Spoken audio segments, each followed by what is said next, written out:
औज़ुबिल्लाहि मिनश्शैतानिर्रजीम बिस्मिल्लाहिर्रहमानिर्रहीम। मैं आपका दोस्त सलीम खान। ये हमारा इंग्लिश टेंस सीरीज़ का तीसरा वीडियो है। अगर आप इसमें कुछ चेंजेस चाहते हैं या कुछ तरमीम चाहते हैं तो आप मुझे ज़रूर ईमेल कीजिए या आप मुझे व्हाट्सएप पर भी बता सकते हैं। इस वीडियो में हम सिंपल प्रेजेंट टेंस में इंटरोगेटिव सेंटेंस और नेगेटिव सेंटेंस किस तरह से बनाते हैं इसको समझने की कोशिश करेंगे। तो आइए शुरू करते हैं इंटरोगेटिव सेंटेंस। इंटरोगेटिव सेंटेंस को उर्दू में कहते हैं सवालिया जुमला। इसकी तारीफ, ऐसा जुमला जिसमें सवाल पूछा जाए उसे सवालिया जुमला कहते हैं। इसकी दो किस्में होती हैं, पहला वर्बल क्वेश्चन या यस नो टाइप क्वेश्चन, दूसरा है WH type question. Verbal question यानी क्या?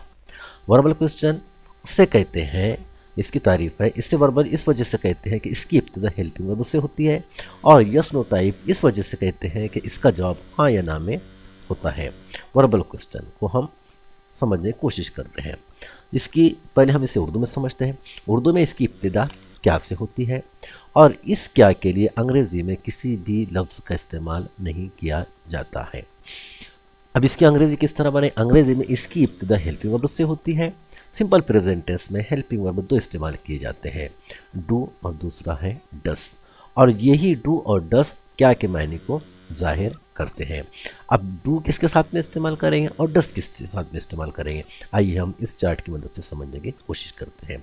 जिस तरह से हमने पहले वीडियो में समझे थे कि सब्जेक्ट थर्ड पर्सन सिंगुलर के साथ में वर्ब में एस या ईएस का इजाफा किया जाता है, इन्हीं के साथ में हम डस का इस्तेमाल करेंगे, और बाकी फर्स्ट पर्सन का सिंगुलर और इसका प्लूरल, सेकंड पर्सन का सिंगुलर और इसका प्लूरल, और थर्ड पर्सन का प्लूरल, इनके साथ में हमने वर्ब का फर्स्ट फॉर्म इस्तेमाल किए थे जिस तरह से चार्ट में बताया गया है, इनके साथ में हम डू का इस्तेमाल करेंगे। Note, subject third person singular के साथ डस का इस्तेमाल करते हैं, यानी जिस तरह से हमने ऊपर के चार्ट में जिसके साथ वर्ब में एस या ईएस का इस्तेमाल किया है, इनके साथ डस और बाकी तमाम के साथ डू का इस्तेमाल करते हैं। मिसाल, फार्मूला, हेल्पिंग वर्ब सब्जेक्ट,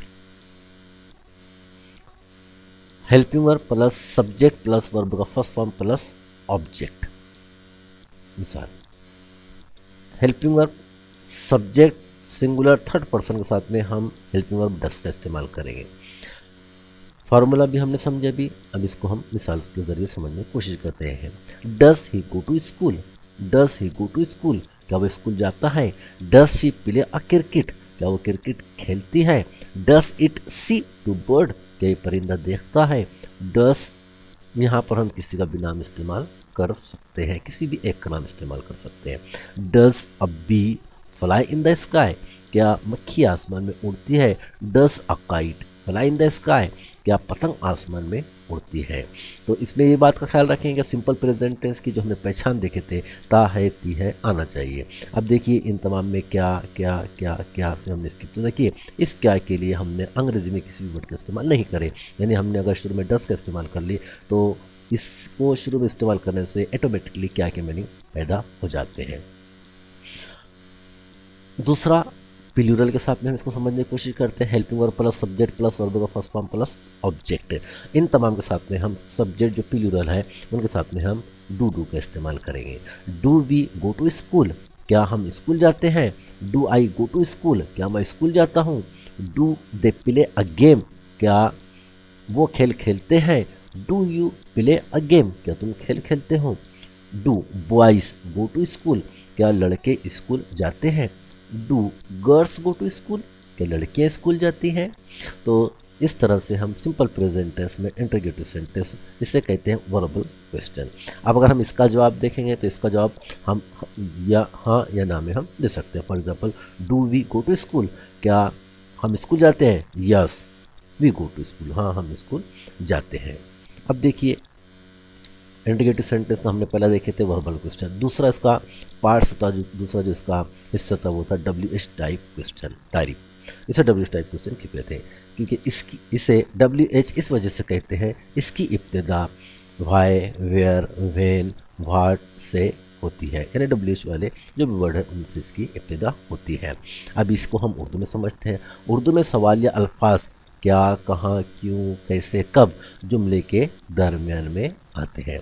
अब इसकी अंग्रेजी में इसकी इब्तिदा WH से होती है, जैसे what, where, why, how, when. आइए अब इसको समझने की हम कोशिश करते हैं। Note, subject third person singular के साथ डस का इस्तेमाल करते हैं, यानी जिस तरह से हमने ऊपर के चार्ट में जिसके साथ वर्ब में एस या ईएस का इस्तेमाल किया है, इनके साथ डस और बाकी तमाम के साथ में डू का इस्तेमाल करते हैं। आइए इसको और समझते हैं, मज़ीद समझने की कोशिश करते हैं। Formula WH plus helping verb plus subject plus verb का फर्स्ट फॉर्म प्लस ऑब्जेक्ट। अब यहाँ पर सब्जेक्ट सबके सब सिंगुलर इस्तेमाल किए गए, इसी वजह से यहाँ पर हमने हेल्पिंग वर्ब डस का इस्तेमाल किया है। What does she play with you, वो तुम्हारे साथ क्या खेलती है।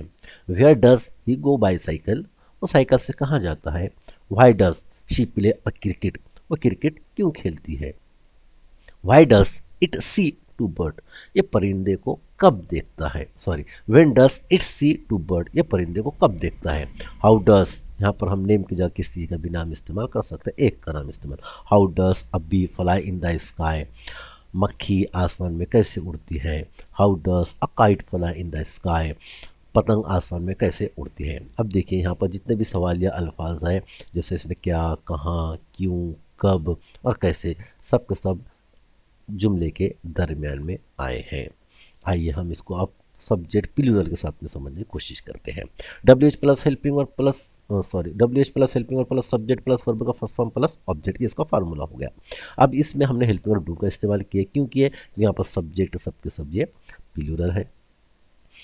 What do I play with you, मैं तुम्हारे साथ क्या खेलता हूँ। What do I play with you, मैं तुम्हारे साथ क्या खेलता हूँ।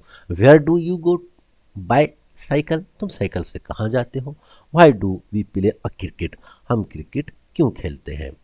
When do boys watch TV, लड़के टीवी कब देखते हैं। How do they fly in the sky, वो आसमान में कैसे उड़ते हैं। तो ये सिंपल प्रेजेंट टेंस का हमने जो देखे हैं ये इंट्रीगेटिव क्वेश्चन था। आइए अब हम निगेटिव को समझने की कोशिश करते हैं। निगेटिव, निगेटिव यानी क्या। निगेटिव सेंटेंस, इससे निगेटिव को इनकार्य जुमला कहते हैं, या फिर हम इसे नफ़ी भी कह सकते हैं। इसकी तारीफ, ऐसा जुमला जिसमें नफ़ी या इनकार हो उसे इनकार्य जुमला कहते हैं। Note, subject third person singular के साथ डज नॉट का इस्तेमाल करेंगे, ये डज नॉट का शॉर्ट फॉर्म है, और बाकी तमाम के साथ में डू नॉट, ये डोंट, डू नॉट का शॉर्ट फॉर्म का इस्तेमाल करते हैं। जैसे फार्मूला अभी हम देखेंगे, डजंट, डजंट की इस्तेमाल करें क्योंकि सब्जेक्ट यहाँ पर सिंगुलर है, ही शी इट या फिर name. Subject plus helping verb plus not plus verb का first form plus object. He doesn't go to school, he does not go to school, इस तरह भी हम पढ़ सकते हैं। वो स्कूल नहीं जाता है। She doesn't play a cricket, वो क्रिकेट नहीं खेलती है। It doesn't see to bird, ये परिंदे को नहीं देखता है। यहाँ हम किसी का भी नाम इस्तेमाल कर सकते हैं। A bee doesn't fly in the sky, मक्खी आसमान में नहीं उड़ती है। A kite doesn't fly in the sky, पतंग आसमान में नहीं उड़ती है। अब हम इसे प्लूरल के साथ में समझने की कोशिश करेंगे। इसका फार्मूला सब्जेक्ट प्लस हेल्पिंग और प्लस नॉट प्लस वर्ब का first form plus object. We don't go to school, हम स्कूल नहीं जाते हैं। I don't go to school, मैं स्कूल नहीं जाता हूँ। They don't play a game, वो खेल नहीं खेलते हैं। You don't play a game, तुम खेल नहीं खेलते हो। Boys don't go to school, लड़के स्कूल नहीं जाते हैं। Girls don't go to school, लड़कियां स्कूल नहीं जाती हैं। दुआ में याद रखिए।